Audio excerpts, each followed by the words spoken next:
Hi, this is Sean Cameron with WinBeta, and this is our unboxing and first impressions of the Microsoft Lumia 640 XL.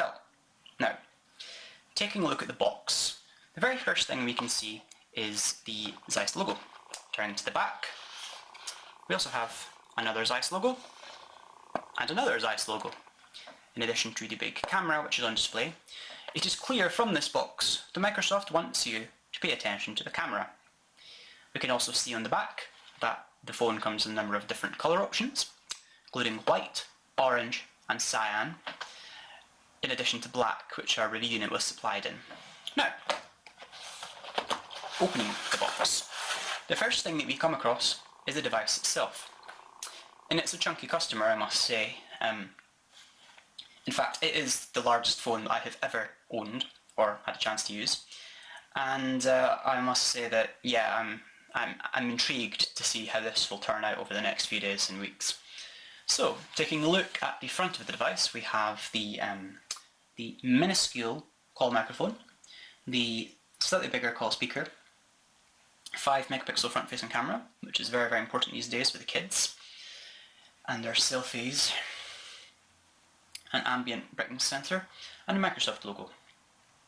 We also have the 5.7-inch IPS LCD screen that has a pixel density of 259 pixels per inch, and also it is coated with Gorilla Glass 3, and it has Nokia's Clear Black technology as well, which should make for quite good contrast and improved sunlight legibility.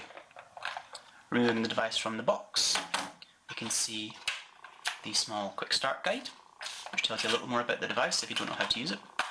And opening this part, we can see the charger.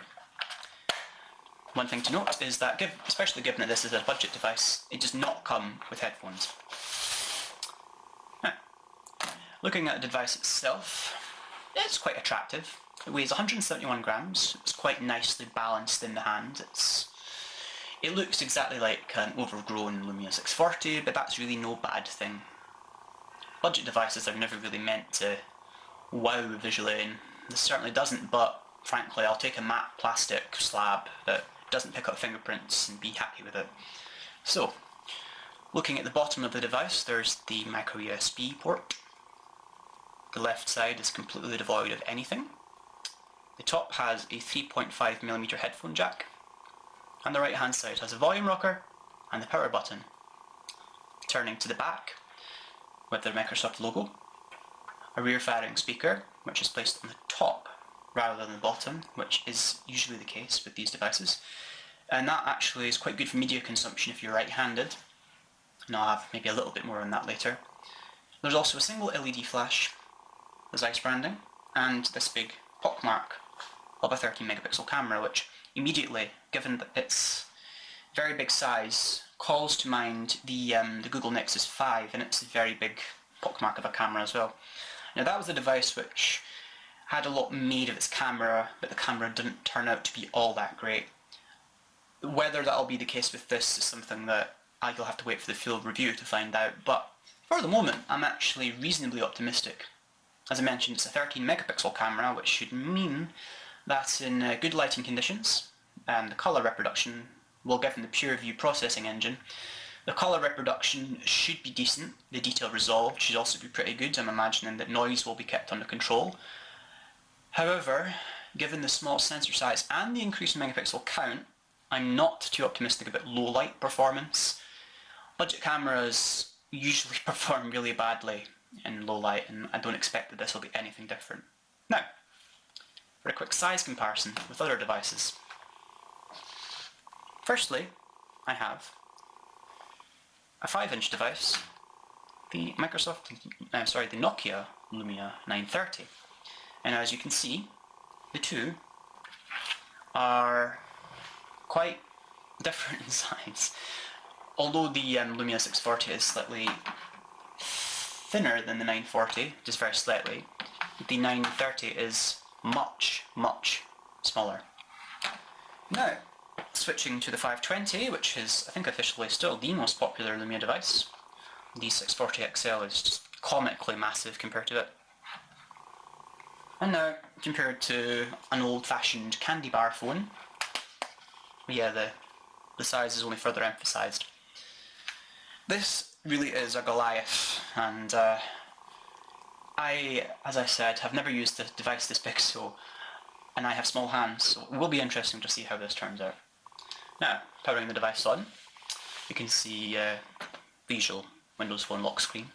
Now, this device is powered by a Qualcomm Snapdragon 400 processor, that's quad-core, packed up with a gigabyte of RAM, and also an Adreno 305 GPU. And it has 8GB of internal memory, which can be supplemented by a microSD card.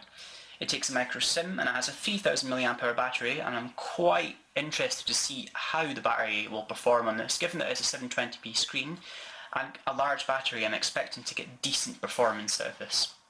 So once again, powering it on, putting it up, we can see that navigation around the OS is pretty straightforward, pretty simple. There's a very slight delay, but really it's no real problem. Windows Phone, as we've seen over the years, I mean even on the likes of the 520, which is a far, far less powerful device than this, really you can expect pretty fluid navigation. As regards to movie quality, sound reproduction, all that kind of stuff, you'll have to wait for the full review to see that, but I've had a chance to play with this device for a couple of days now, and I have been quite actually impressed with what I've seen, and I'm quite optimistic for how this will turn out. Now, if you want to see more Lumion X40 XL coverage, then please subscribe to our YouTube channel. You can also go to, of course, winbeta.org and see all of our daily coverage on everything Microsoft. That's worth following, that is. And you can also follow us on Twitter, on Facebook, on Google+. Anywhere there's decent social media, we're there. You can follow me at SeanCameron28 on Twitter. And this unit was very kindly provided to us by Clove Technologies, and I'd like to say a big thank you to them. And I hope that you will stick around and watch more of our videos in future, and I'll see you next time.